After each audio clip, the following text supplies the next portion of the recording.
Well, FEMA says there is a gap between how wealthier urban communities and poorer rural communities recover from natural disasters. To fix it, the agency is calling on federal, state, and local governments to work together to better prepare for that next strike. Washington correspondent Jesse Turner has our story.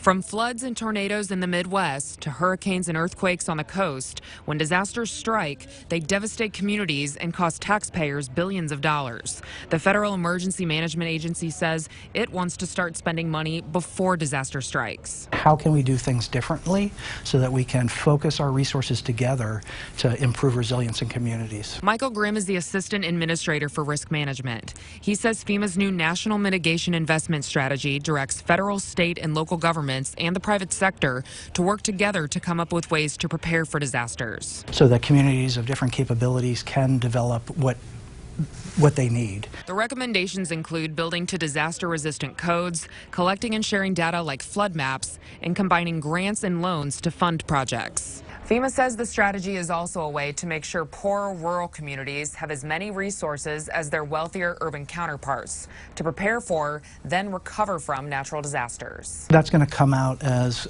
communities work with their states and work across the different partnerships and identify the needs. In the meantime, Grimm says citizens can also do their part to close another gap. Too many Americans aren't insured. Grimm calls insurance a relatively minor expense that can speed recovery after disaster strikes.